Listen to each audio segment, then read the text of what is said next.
also be critical about what I accept into my collection. Um, Today I wanted to talk about my newest palette from Unearthly Cosmetics. I definitely have a propensity for liking high-end and indie makeup. Indie eyeshadows in particular are my favorite. Um, and I am somewhat new to Unearthly, so I did want to quickly go over some of, all the palettes that I have from them, and obviously focus on the new one that is out right now, the Spring Magic.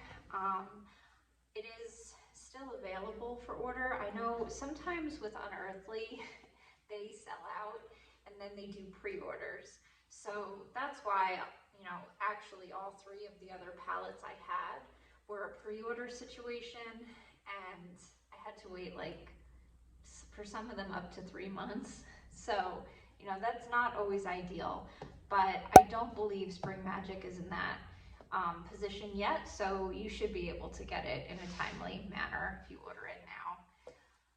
But without going on too much, I really like this palette. That's why I got it.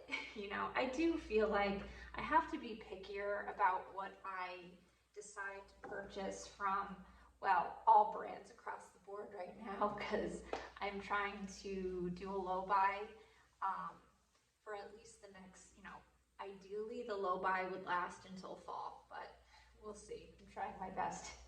But summer is slow for makeup in general, so that in and of itself will help. But with eyeshadow right now, near the end of last year, I got so many palettes back to back that, even from Unearthly Cosmetics, that I feel like I wasn't able to spend the time and take the time to enjoy each palette as it came. So, there was a number of reasons why that happened the way it did, but as a result, I just feel like I'm overwhelmed with eyeshadow. Eyeshadow will always be my favorite. I love all makeup, and I really like base products. I like foundation, and I'm always really interested to try complexion products. But what sparks the most joy for me will always be eyeshadow, whether it is or is not in fashion. And I feel like indie brands do it best. I just feel like they're the ones being experimental and innovative, and they're, not every formula is created equally, obviously, but some of these brands have just really outstanding formulas. And for me, Unearthly is one of those brands. My two favorite indie brands are Glaminatrix is number one, and number two is Unearthly. And that's because it's not just their shimmers, but their mattes are good too. And that being said, I have a number of palettes from them, so I do have to be picky about what I pick up. And this was a color story that it just stood out to me. It didn't seem too redundant, although at the end I will do side-by-side swatches so you can see if you have other Unearthly palettes in your collection, what might be similar. I'm not going to go through and compare them to other indie shadow brands, because I do think everybody's collections tend to be quite unique. So I don't think that would be so useful, but I will definitely compare them to other Unearthly shades. And that is actually also a reason some of these did seem a little bit similar, so I'm gonna cool it for a while with my palette purchasing. But that being said, there's a number of shades in here that are unique and gorgeous. One of my favorite things about this color story is it has a good variety of light and dark. That's always important for me because I like to contour my eye. So, a lot of times I'll end up having to reach for another palette to do that, to set up a look, and then I'll reach for my shimmer from one of these indie brands.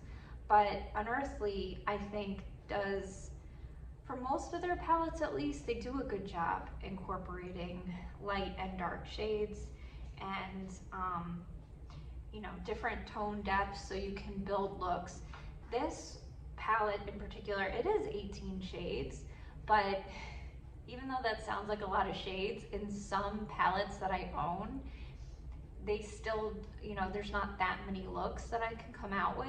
I could get an 18 shade palette and have like 3 mainstays, 3 different directions that I can go in. And this is not like that. I've already done 5 looks with this palette, and I feel like I could easily do 7 that would be unique to one another. Now, a lot of times there'll be subtle differences, but I feel like these shades you could really go in at least 7 different directions, which is great. You know, that's a really good variety. And I feel like, you know, having played with this palette to do 5 looks at this point, I think the mattes are good. They're not necessarily all my favorites, you know, like some of these deeper, like the matte brown and the dark blue, they don't blend as seamlessly as some of my other palettes. And you know, the white shade, as much as I love that for a matte inner corner highlight, it is a little bit on the powdery end. But aside from that, I really have no complaints. The shimmers are gorgeous. There's 2 duochromes, and the other shimmers are very, very dimensional. So, I don't know. You know, there are some that are redundant, like I said, but it's not, you know, it's not a deal breaker. My favorite Unearthly palette of all time is Sorceress Smoke. You know, because it is very neutral, and some might say boring, but this is my most used Unearthly palette. And then I just received Charmer recently. And you know, some of the pinks and purples are slightly reminiscent. And then I also have Fall Magic. I got this as part of a bundle. So it's a good color story too. I do think with Unearthly, you have to be careful. If you're somebody who really likes to get their palettes in a timely fashion, they can do pre-orders that can last a while. I know I had to wait about 3 months for Charmer because I missed the initial launch, and then I had to do a pre-order. But you know, Spring Magic I got within 2 weeks. So, you know, it all depends. But I personally think this brand is worth it. With Spring Magic, I also did pick up the lip gloss. You know, it's nothing crazy. It's like a duochrome, white, pink, and you know, it's a little bit more shifty. There might be some purple reflect. It's like a hollow chrome, I would say, lip gloss. I have it on today. It's not overbearing if you use a light layer, and it's nice. You know, I don't think it's totally necessary, but it's nice. I'm happy to have it.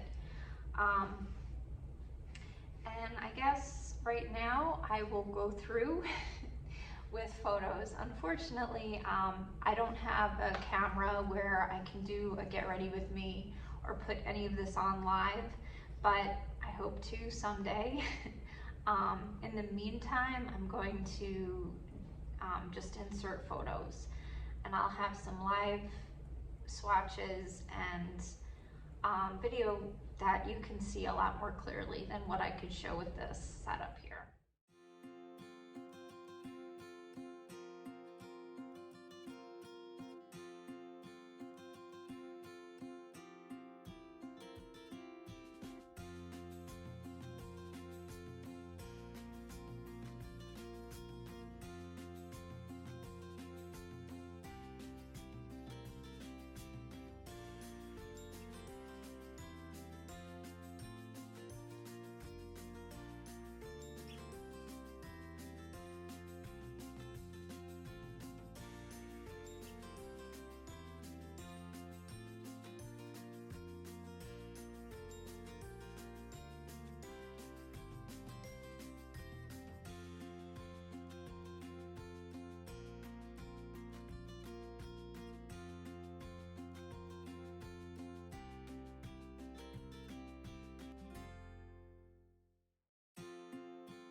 Okay, so now I'm going to talk about the shades that I found most dupeable.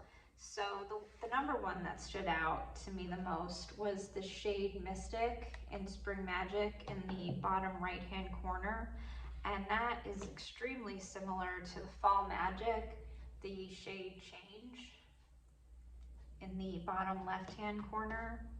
I like to show multi and duochromes on my inner palm because it's, you know, grooved similar to like the curve of your eyelid. So a lot of times in a flat swatch, it's harder to see the duochrome shift, but when you put it on the eyes, because your eyes are curved, you can see it more clearly. So they're more impactful when they're actually on the eyes. And I'm able to get a similar shift when I put it on my hands. So the one up here is the one from Spring Magic, Mystic, and the one down here is Change from Fall Magic. So you can see this one's deeper. That's the biggest difference. The shift is very similar. You know, it's like a molten green. I want to say like a tarnished gold almost. But the shift, yeah, the shift is super similar. So I would say even though Mystic is a little bit deeper, these are pretty much the same on the eye.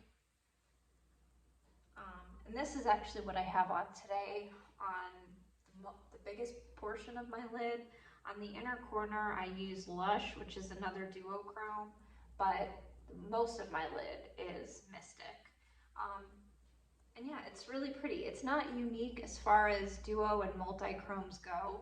This is a shade that, you know, it's one of the, I don't know, when I think of multi-chromes these days, there's like 10 shifts that jump out that are the most common across the board. I'd say this is on that list, but you know, in all reality, it's not one that I would have picked as a single. So I don't have too many of these that I'm annoyed by it. And again, this is one shade out of 18. So, you know, it's certainly nothing I'm complaining about. So next up and most comparable, I have Grimmery. I'm not sure if I'm saying that correctly, but it's this brown multi-chrome type. And that to me is most similar to Vervain and Sorceress Smoke. This one down here. That's this here. See, I mean, once again, there's slight tonal difference. This is the swatch from the new palette, Spring Magic, and this one is Sorceress Smoke. The Sorceress Smoke one might be ever so slightly deeper, but I feel like on the eye, you would really never see a difference between those two. Then I went ahead and compared, you know, I think most of the dupes here I found in Fall Magic and Sorceress Smoke. I don't really think I had any genuine dupes from the Charmer palette, other than the dark brown. And the other thing I wanted to mention that I definitely noticed when I was doing these swatch comparisons was that some of these layered became dupes. They weren't necessarily dupes on their own, but when I layered them, you could get the same look. So I'm not going to complicate things by going into that in this video, but if you own these palettes, you know, I would say play around a little bit. If you don't want to purchase the new one, but there's a shade you want to dupe, you know, you might be able to do that just by playing around. So anyway, that aside, you know, the browns are similar. It's matte brown. Like, I'm not really gonna do that, bother comparing the mattes. You know, I was just looking for what was the most dupable shade in that palette, so that's why I did that. The next dupe I found was Sprout. So that's this goldy green shade here. I found that to be very similar to Leaves from Fall Magic. So one here is Sprout from Spring Magic, and this is Leaves from Fall Magic. They are ever so slightly different, but on the eyes, I don't think you'd be able to tell. You know, all three of these, I would say Mystic, Grimoire, and Sprout, I don't feel like on the eyes you would really be able to tell a difference with those shades. I feel like all of the other dupes that I came up with were close, but they weren't, you know, a nail on the head. I don't have much to critique about this palette, so this is going to be a pretty short review. You know, it's pretty straightforward. It's just a fun color story. It's all within my comfort zone. You know, I really, as much as I love eyeshadow and I love being experimental, I don't think I am like super talented. So, you know, that's why some things truly are lost on me, because I don't necessarily have the artistic talent to make it work. Graphic liner, for example. I can barely do straight eyeliner, you know, with a matte shadow. So I don't have a steady hand. So, you know, and I also have hooded eyes, so there's only so much I can do here. But, you know, there are certain things that are just too much for me, but I feel like I've had really good luck with these so far. When I bought the Charmer palette, I did also try 2 of their liquid eyeliners. There was like a pink and a blue, and I love putting them as an inner corner highlight. I think they perform great. I would definitely get those again. I've tried a number of the lip products. There was a liquid blush with the Charmer collection. I feel like I did not test that enough to have really strong feelings about it one way or the other. But like most of these brands, I think the lip products are nice, but I wouldn't go out of my way for them. It's the eyeshadows for me that really make these brands stand out, and Unearthly is just one of my favorite formulas all around. I like the way the mattes perform, and the shimmers are phenomenal. You know, I've mentioned it before and I can't seem to shut up about it, but this potent shade in the Sorcerer's Smoke is just so special to me, because there's like different dimensions of glitter. It feels like, when you look at it, it just like looks like just another you know, run-of-the-mill champagne, you know, brownie shimmer, but there's silver reflect in there, and it makes it just look multi-dimensional. And I think once I, you know, once I played around with this palette, this was the turning point for me, where I was like, I'm an Unearthly girl. This is definitely a brand that I want to get behind. You know, at this point, for me to buy another palette, it would have to really be a color story that spoke to me, because I'm really happy with the collection that I have so far. But yeah, I don't know. I like the girl behind it. I feel like she's very transparent.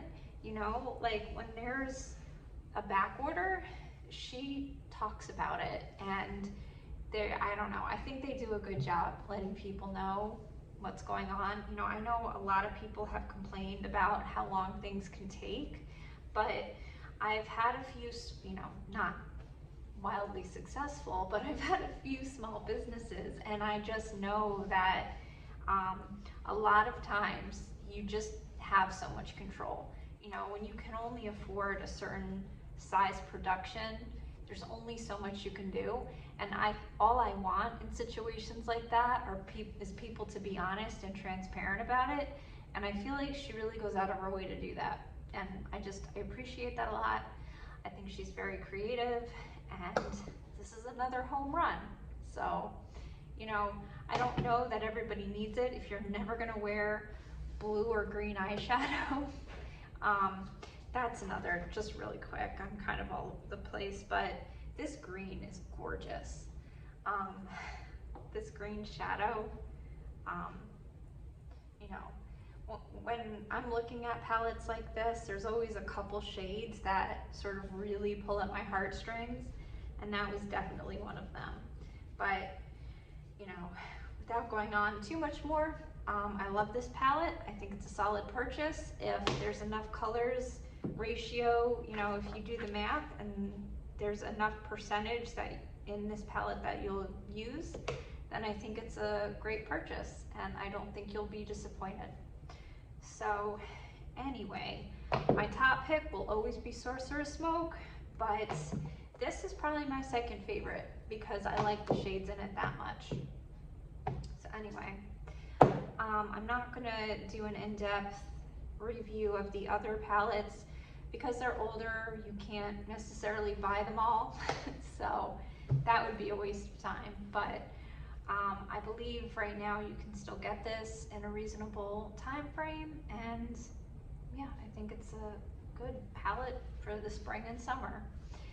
My next video will most likely be a new makeup sort of, I want to call it hot takes. I know that name is taken, so I'm gonna have to come up with something else, but sort of a new makeup commentary. And then eventually I'm gonna go, I keep saying this, but I'm gonna go through my whole collection, category by category. I'm sort of putting it off because it feels very overwhelming, because like blushes, for example, I think I have over 100, which is daunting. You know, I'm not gonna make rocket science out of it. I know that I don't need to go, you know, have a crazy amount of B-roll for every single blush. I don't even think anybody would want to watch that, but I do want to sort of make that my summer project over the summer, where releases tend to slow down a little bit and I'm sort of still getting my sea legs in all of this. Maybe I'll use that time to go through, I want to say declutter, but I know myself and I'm a pack rat and I just don't declutter. I like to have things to reference, even if they're, you know, things I'm not going to use and I know I'm not going to use it. I might want to reference the formula in the future, so I tend to hold on to things because of that. But it will be like a declutter because I will definitely be talking about what I get the most and least use out of. So that's the plan for the next few months. But in the short term, hopefully new makeup releases will be next.